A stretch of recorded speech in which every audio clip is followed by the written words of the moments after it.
que vai acontecer com o tempo? Possivelmente, se eu fizer sempre esse exercício, aquela compulsão por comer aquela coisa que está aqui, aquele petit gâteau que está aqui na minha frente, vai começar a perder um pouco a força. Porque o grande problema é a gente achar que dá para a gente emagrecer ou cuidar do corpo sem dar um passo anterior, que é a mente, que é o cérebro, né? A gente tem que emagrecer o cérebro, emagrecer a cabeça antes de pensar em emagrecer o corpo, afinar o nosso físico, porque há uma regência natural do painel de controle da nossa vida, está na mente, está no cérebro. Então esse aspecto é fundamental de ser visto. Sim. Olá, tudo bem? Para você que já me conhece, quero muito agradecer a sua presença aqui no meu canal. Eu sou Ana Paula Zelotti, meu blog é o Mais Que Lindeza, e hoje eu estou recebendo um convidado muito especial, que é o Dr. Leonardo Lourenço. Seja muito bem-vindo, e eu vou deixar ele explicar um pouquinho sobre ele, porque é muito complexo e eu não vou saber. Muito obrigado pelo convite, Ana. É sempre muito interessante, né, a gente conversar sobre essa questão de alimentação, obesidade, emagrecimento e correlacionar isso com o cérebro, com a mente, com a neurociência, né? Então, para quem não me conhece, eu atuo como médico neurocirurgião, sou comunicador de neurociência e na minha história pessoal eu tenho uma questão com o emagrecimento que é muito importante, já que eu consegui emagrecer 100 quilos mudando a minha mente, né? Então acho que isso é um assunto que me conecta muito com esse universo da nutrição, da alimentação, da obesidade, da questão do emagrecimento, de perder peso e como a gente pode unir o conhecimento da mente e do cérebro nesse aspecto, né? Sim, o Dr. Leonardo tem um livro muito interessante que chama Nocídio, Quem Sou Eu Sem os Meus Problemas?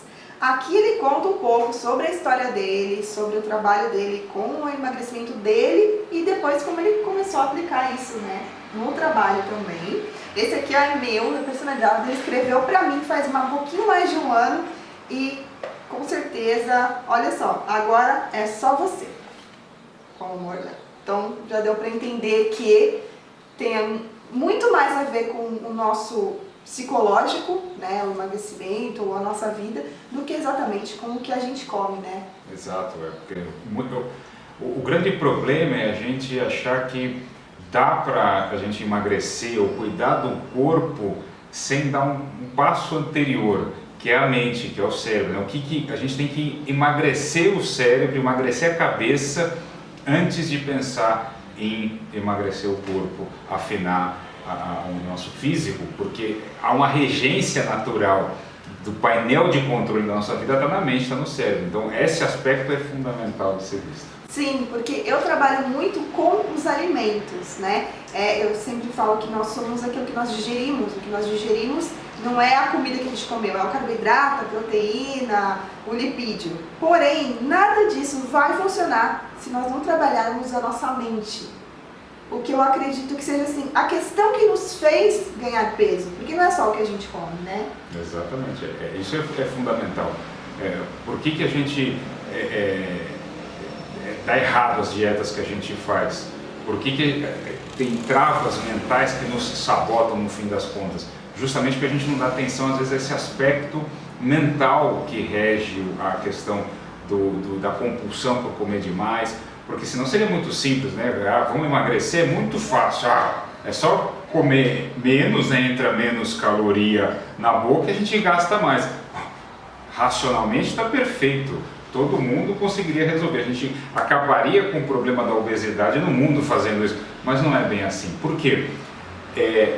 Às vezes o cérebro desta pessoa que está obesa, que está acima do peso, que está gorda, vê a obesidade ou a compulsão por comer, não como um problema, mas como uma solução, que foi implantada com um programa mental, às vezes muito antigo, lá atrás, na formação do cérebro, e se ele não for destravado, o cérebro vai continuar achando que o correto é comer demais e gastar menos. E se isso não for refeito na própria estrutura física, funcional do cérebro, a tendência é se sabotar. E acontece às vezes até em casos extremos, por exemplo, cirurgia bariátrica. numa situação extrema, há pessoas que mesmo arrancando fora o estômago, voltam a engordar sem estômago. Por quê? Porque não tem cirurgia bariátrica que resiste à bisnaga de leite condensado, por exemplo. É verdade, né? E a pessoa volta a engordar. Por quê? Porque a cabeça ainda está gorda, porque a mente ainda está obesa, ela não foi desprogramada. E aí perde todo aquele trabalho que dá para fazer uma cirurgia de grande porte como essa, que vai mudar a vida da pessoa para sempre. Quer ver outra coisa que às vezes acontece? Troca a muleta, a pessoa faz a cirurgia bariátrica e às vezes não volta a engordar, mas vira alcoólatra.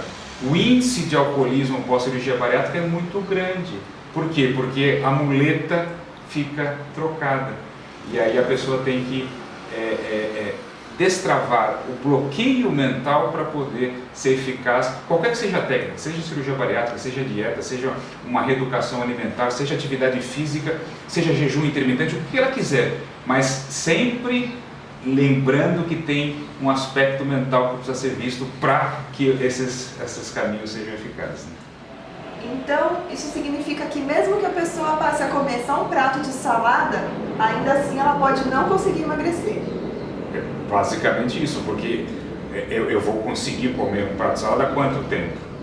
Porque o cérebro vai sabotar essa pessoa. Uma hora ela vai jogar o prato de salada na parede e sair gritando e assaltar a geladeira, porque não tem como, porque o programa mental que a faz ir atrás do doce, atrás da picanha, atrás do exagero alimentar não foi desprogramado. Ela vai arrumar um jeito de ir atrás de compensar essa falta que ela teve. E às vezes volta a engordar muito mais do que entrou no processo de comer sua salada. Porque a mente não foi... os caminhos mentais que impulsionavam para isso não foram refeitos, não foram trabalhados, não foram reformados. Caminhos mentais. Fiquei curiosa. Assim, eu acredito que o nosso modo alimentar, ele veio da nossa infância, de como a nossa mãe nos alimentou. E uma coisa muito horrível, se você é mãe e tem filho pequeno, não faça. Não obrigue seu filho a comer até o final, mesmo que ele não queira. E a comida vai chorar, papai do céu não vai gostar, você já está punindo ele porque ele não está comendo mais do que ele aguenta. Isso tem uma função, assim, não só isso, mas existem outras atitudes dos nossos pais que podem ter acarretado no momento de hoje de um obeso? Fundamental esse assunto que você tocou, Ana, porque a infância é a época em que o cérebro está se formando, o cérebro está crescendo, ele está se desenvolvendo, todos os programas, os paradigmas de pensamento, de condicionamentos mentais acontecem, os downloads dessas informações entram justamente nessa época. Então é fundamental entender o processo biográfico que formou o nosso cérebro, a nossa mente. No meu caso, por exemplo, isso é totalmente... explica por que eu cheguei ao auge de pesar 190 quilos, uma obesidade mórbida extrema, estava a ponto de morrer com 33 anos de idade, sufocado na minha própria gordura, acordando com falta de ar à noite, e isso não acontece da noite para o dia, isso tem todo um programa mental que vem lá de trás da infância. E eu fui criado num ambiente em que a comida era o centro do universo. Comida é um assunto, assim, importantíssimo. Se não for o primeiro, o mais importante de todos. Então tudo é em torno de comida. O afeto era materializado em forma de comida. Então, ao invés de um abraço, tinha um pudim. Ao invés de um beijo, tinha um milkshake. Então, esse ambiente vai formatando na nossa mente um louvar a comida e dar símbolos à comida que ela não foi feita para ter. Comida é para alimentar e nutrir o nosso corpo, não para substituir amor, não só para substituir carinho, não para substituir afeto. E aí a gente vai crescendo num ambiente desse, e aí lá na frente, puxa, eu estou precisando de um afeto. O que eu vou fazer? Não, eu não vou atrás de um abraço, eu vou atrás de uma macarronada. Puxa, eu estou carente, eu preciso de um beijo. Eu não vou atrás do beijo, eu vou atrás do cheeseburger. Ou do chocolatinho. Agora me ocorreu, né? Quando nós somos crianças, aí nós vamos pra escola, aí a gente tira nota 10, aí o pai chega e fala assim: você tirou nota 10, vou te dar um chocolatinho. Isso tem a ver. Com certeza, você vai condicionando esses símbolos e vai formatando no cérebro esses moldes mentais. E neurociência tem uma máxima que é a seguinte: circuitos neuronais que disparam simultaneamente criam uma unidade funcional. O que isso quer dizer? Então eu estou lá, toda vez que tem um assunto comida, vem um assunto afeto junto. Toda vez que vem o assunto comida, vem o assunto recompensa junto. Toda vez que tem limpar o prato, vem a satisfação dos pais. E aí isso começa a ser blindado e formatado no cérebro como se fosse uma unidade funcional única. E se isso não for separado na vida adulta, esses temas que foram forjados como se fossem um na formação do cérebro, a pessoa nunca vai conseguir dissociar isso para se libertar dessas amarras e esses sabotadores mentais. Tô pensando aqui, tá vindo mil situações na minha cabeça. Então, a gente vê muito em filme aquela questão de a menina, o namorado terminou com ela, o casamento acabou, aquele pote de sorvete que vem. E eu acho que muitas das nossas frustrações, às vezes, em relacionamento de trabalho, em relacionamento afetivo, com os nossos parentes, essa questão de mágoa. Estou magoada, eu vou compensar com algo que me dá uma satisfação. E isso vira uma bola de neve, né? Exatamente. E, em vez de a gente resolver de forma emocional, de forma cognitiva, de forma sentimental, com uma prática madura e saudável, lidar com os sentimentos e as emoções, a gente volta a regredir para a infância para lidar como a gente aprendeu a lidar com as frustrações. Com a comida, porque comida é o símbolo de tudo. Então comida é o divisor de águas, é o fiel da balança para resolver tudo. Ou eu tiro a comida, ou eu tiro a sobremesa. Então você não vai ter sobremesa. Esse é o seu castigo. Ou então, você passou na prova, você vai ter. E aí isso fica tudo programado. Então, quando eu sou adulto, eu vou fazer a mesma coisa ao contrário, só que comigo mesmo. Porque eu tenho esses moldes que foram formados no meu cérebro e eu assumo aquilo como verdade absoluta. Então, resgatar isso que foi a formação da minha infância é fundamental para entender quem eu sou, por que eu estou nesse enrosco, por que eu faço dieta e volto a engordar, por que eu faço exercício e não consigo, por que eu já tentei de tudo e não emagreço. É lá atrás, na formação do cérebro, que você vai encontrar essas respostas. E como que eu posso tentar, obviamente, né? Esse assunto ele é muito complexo, ele vai dentro de cada pessoa que está assistindo o vídeo, mas assim, se o senhor pudesse dar uma dica, né, de como a pessoa se olhar, porque assim, eu vou passar para ela uma grade alimentar, o que é bom comer, o que não é, mas ela sempre vai ter ali no meio aquele chocolatinho porque ela se sentiu frustrada que o chefe gritou com ela na hora do trabalho, então ela vai para o almoço e aí aquele chocolatinho que ela olha, ela nem pode perceber então, né, que ela pegou o chocolate só porque o chefe gritou com ela olhou para o chocolate e sentiu vontade, então ela achou que é porque o chocolate estava ali. Exato. Então como a gente pode tentar começar a entender? Então eu posso dar uma dica, vou dar uma dica. Tá. Por exemplo, eu estou com eu estou a ponto de ir lá atacar a geladeira ou a bomboniere que eu não deveria. E aí, geralmente a gente tem uma pequena janela muito rápida em que a gente pode interpor alguma atividade para tirar esse gatilho da vontade de ir lá e fazer uma coisa que a gente vai se arrepender depois, que é detonar o pote de sorvete ou ir lá e ir no drive do fast food e detonar também na passagem do carro. Então assim, o que a gente pode fazer, por exemplo? A minha sugestão é, todos nós temos alguma memória gustativa, alguma memória de paladar muito importante da nossa infância, certo? Aquela macarronada que só minha avó sabia fazer, aquele pudim que a minha tia não tinha outro, aquele cuscuz que o meu pai fazia que não tinha outro igual. Todos nós temos uma memória afetiva alimentar como essa. Então o que a gente faz? Bom, então eu vou lembrar deste prato importante da minha infância que eu tenho, logo quando vier essa vontade incontrolável, vou lembrar desta memória e vou lembrar da pessoa que fazia esse prato. Só que eu não vou lembrar só do gosto desse prato, eu vou, nesse exato momento, eu vou me ver, fazer um exercício mental, abraçando, beijando, ficando no colo um carinho com esta pessoa.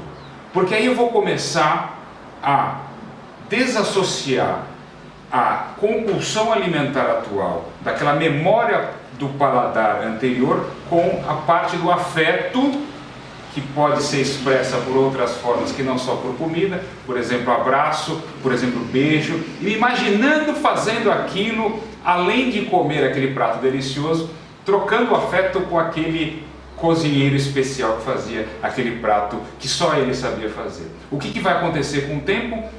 Possivelmente, se eu fizer sempre esse exercício, aquela compulsão por comer aquela coisa que está aqui, aquele petit gâteau que está aqui na minha frente, vai começar a perder um pouco a força. Porque o petit gâteau comparado com aquela memória antiga um pouco vai perder, e além do que, eu vou ver que eu vou ter alegria, afeto vindo de outras formas mentais, que não vão precisar ser expressas só pela comida, e vou começar a reprogramar o meu comportamento para lidar com frustrações e dificuldades de forma mais madura, mais evoluída.